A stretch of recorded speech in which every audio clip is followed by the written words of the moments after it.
UFC 280 is just under a month away, and I'm really, really looking forward to this card. It almost feels like it's, the World Cup of UFC, and it feels really, really big and important. And like for you, Mark, is this a big card for you? Are you looking forward to it? Yeah, and I think we're well and truly spoiled as fans because there's 280, and then the next one, 281, is also an absolute cracker. For them 2 days, that's just going to be my entire day, fully booked out. There's nothing else that could be going on. I could be invited. I could be best man at a wedding, but I'd be watching 280 on my phone as I'm doing my speech. That's fair. And the good thing is it's on a lot earlier time this time. So I think it's on at like 7 a.m. for you. So I don't know what that'd be like. It'll be perfect.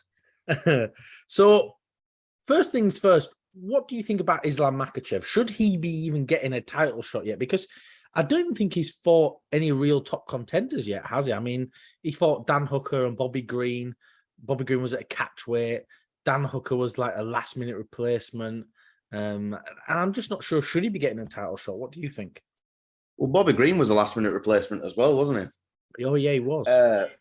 Yeah, because he was supposed to be fighting Beneil Dariush, which, to be honest, Dwayne, I would have preferred to have seen that fight first before he actually went against Oliveira. Because, I mean, he is he's very dominating.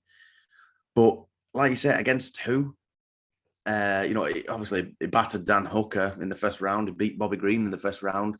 He is back-to-back. But you know what I think? Because he's so close with Khabib, we've had a dominant grappler champion for so long. I liked Khabib, but when it comes along just after, you think, you kind of, as a fan, I don't really want him to be champion because then you think, I feel like he's going to hold up that division again. Yeah. But yeah, it's hard to tell whether he is deserving or not of it quite yet because he's gone on however long of a win streak. I think it's like 15 or 12 fight win streak. It's huge, isn't it? And that's the thing, you were talking about him fighting Dariush, and that felt like it was the fight to make, and it was going to be the fight they were going to make. But Dariush got injured, so he had to pull out. But now they're on the exact same fight card. You think, well, that doesn't make any sense. They're fighting on the same card. Why aren't they fighting for a number one contender spot? But the issue is, if those two are fighting, who does Oliveira fight? Who's another number one contender for him? That's what I don't know. But I think with Islam Makhachev, I completely agree with you. I think the issue is it does feel like he's Khabib 2.0. And that's kind of what everyone's sort of assuming that he's going to be like, right? We're just going to assume he's going to come in and just railroad everyone. And that might happen. But I'm just not so sure. But do you think Charles Oliveira even deserves a title shot? He missed weight his last time round. And, it feels like he's being rewarded for missing weight. And usually that shouldn't happen, right? Yeah, I mean, I think Charles definitely is deserving of it. I mean, and I fully agreed that, he couldn't win the lightweight gold at his last fight and stuff because he was only half a pound over, but technically it wasn't a lightweight. So I agreed with that. But yeah, I think with the half a pound and how professional he's been in the past and, his, let's face it, his domination since he became champion, he's finished all the fights. Yeah. Early, I think, definitely, it's a safe bet to say that he will make the weight. I'd bet my bottom dollar on it. Yeah, it seems unlikely that he'll miss weight again, right? I mean, hopefully he's learned his lesson because I know there's like a lot of rumors like, oh, well, this scale was messed up at the back. This one was funny. It's not digital scales and all that. But I mean, Gagey, made weight and Oliveira had a full hour and he came out and weighed exactly the same. So you think, well, if you didn't weigh in the first time, eliminate what the problem is, find out what the issue is. You've got to figure it out, So it's his own fault in some ways.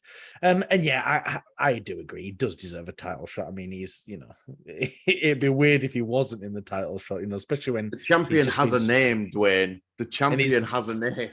And it's vacant, yeah. Yeah, that's the issue.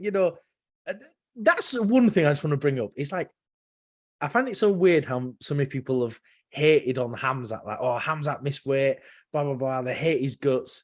But Charles Oliveira, he misses weight. Oh, we love Charles. I'm like, well, you can't pick one or the other. It's not the way it works. They both missed weight. I think it was like how messed up that card became and how much it was over, and he just did not care one bit. But Charles, at least it looked like he actually tried. You know, Oh like yeah, half a pound over, and then he goes in batters Gaethje. But yeah, still, that's the main event, and I'm really looking forward to that one. We won't talk about outcomes, what we think could happen just no, yet, no, but exactly. that's the main event for a reason. I think that's a great matchup. Yeah, definitely. And so, what do you think about Sean O'Malley? I mean, he's come off that. It's not even a win, is it? Actually, it's no contest against Pedro Munez, and now he's fighting the number one contender in the bantamweight division. And I find it crazy that he's jumping up to such a high level so quickly. I thought it'd have, maybe fought like Song Yudong, Corey Sandhagen, something like that, then jumped up. Not because if he wins this, will he get a title shot? That's a strange one as well, because we've spoke about it many times before. You know, like why would when people complain about, yeah, but Sean fights cans. You're like, why would he be fighting top level competition just because there's a buzz around him? You know, he's got to climb the rankings. It's a bit like if with the run that he's having right now, if Paddy Pimblett's next fight with Michael Chandler, you're like, why would you do that? I mean, fair enough. I mean, if I were him, not that Sean O'Malley would care one bit about what I think, but if I were him, I'd be fighting the kind of lower level guys until I definitely have to move up. Such a buzz because that is what do you call him, the unranked millionaire sort of thing. Yeah, something like that. Yeah, and it makes sense. Yeah, definitely, and that's what's interesting, though, isn't it? He seems very confident. He doesn't seem to be worried about Peter Yan at all. I mean, perhaps he should be, but he's it should be, but you can't do that. That you can't be like in interviews like, well, he is dangerous. He is bloody good. He might beat me up. I wish he did. That I'd actually quite like a fight like that. Went, oh yeah, I'm a bit worried. Actually, he's quite tough. But I am interested how he'll fare in that sort of fight, and it'd be interesting to see him move up and get a title shot because he has got all this momentum behind him, hasn't he? And what I'm so interested about is how will he perform at that high level, because he's looked excellent in almost every other fight. I mean, yeah, he had that incident with Cheeto, and there's the injury and all that kind of stuff, but he still looked fantastic in all these other fights, and he still looked pretty good in that fight. On one leg, he was causing Cheeto some problems until he overextended. You think, well, how will he fare? But we'll see that in about a month or so. And what do you think about TJ as well? It feels that we're just talking about, do people deserve this shot? Because it's a very, very weird card in that sense. It's a lot of people just sort of jumping up in perhaps a position they shouldn't be. And because TJ's had such a long layoff due to suspension, and what I'm curious is, he's come off for that fight with Corey Sandhagen as well. And, he barely won that. He scraped a win. And now he's getting a title shot. And does he deserve that? Again, it feels like fighters who should be punished are somewhat getting rewarded. It feels like Dana doesn't care. Like, oh, you miss weight, never mind, you get a title shot. Oh, you've done loads of drugs, never mind, you get a title shot. Should that be happening? Should TJ be getting another title shot? I don't think so, to be honest. He had a 2-year suspension for PEDs. Came back, like you say, barely. It was a great fight to watch him and Corey Sandhagen, but still, it wasn't exactly a decisive win. It could have gone either way, to be honest with you. I think he got injured, and because that was over a year ago, that fight, and then all of a sudden he just comes back and gets a title shot because he was presumably because he was the champion before. I didn't think he deserves it, to be honest. But I am looking forward to the fight itself, to be honest. Well, it is an interesting fight, isn't it? Because for me, I think the bantamweight division is probably the best division in the UFC. It's so exciting because that is crazy. That top 10, you've got some real legends in there. It's a shame that Jose Aldo's not in there anymore because I really wanted to see him versus Dominic Cruz, but we're kind of going off topic there. But I think that would be an amazing fight.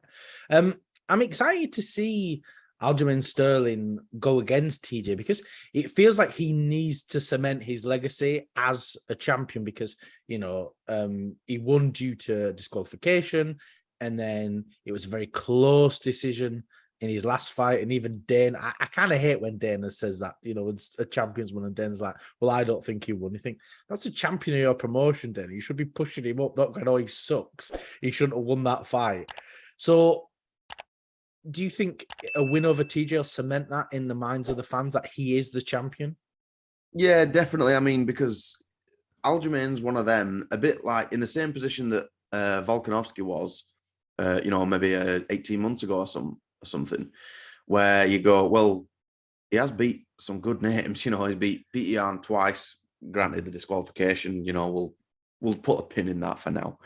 He's beat Corey Sandhagen, and he is just good all around, And if he beats TJ, it's not a case of who else is the left. It's just, all right, it's about time we start taking Aljamain Sterling seriously as the champion. Because obviously it was controversial how he won the belt.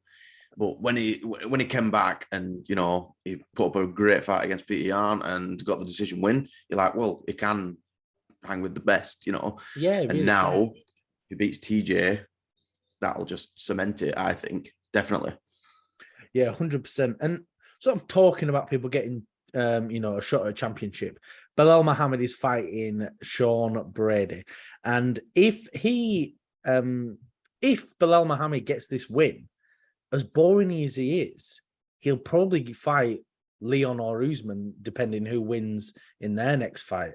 And I mean, that is just a scary thought. Could you imagine Belal Muhammad being your welterweight champion? I must admit, I've drifted off there actually when you started talking about that.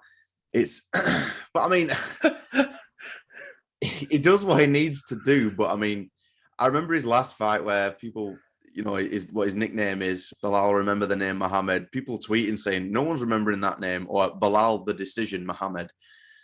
It's just a bit dull, isn't it? I mean, as a fan, probably get called filthy casuals and you don't understand what you're talking about and everything, but we're fans, we're allowed to have a bit of a moan. And it's just not that entertaining. The most entertaining thing I can think of wasn't even his fault. It was when Leon Edwards poked him in the bloody eye. Like, I'm glad he was all right. I mean, it was, I don't know. I'm just not, I can't get buzzed for a Belal fight, but Sean Brady is undefeated and he is good. Yeah, so, that's the thing. And hopefully Sean Brady can bring that fight out of him because, we could complain about Belal Muhammad as much as we want, but he's a good fighter. He gets wins. He does really well. And hopefully it's a good fight. If not, it'll be a nice little nap break before the main event, before the main card. I wonder if he'll be on the prelims. That's it. The UFC seem very undecisive about who's fighting in what position on this card. They've not been overly open about it. It seems like because obviously with Belal Muhammad, his previous fights, you remember when he fought Wonderboy?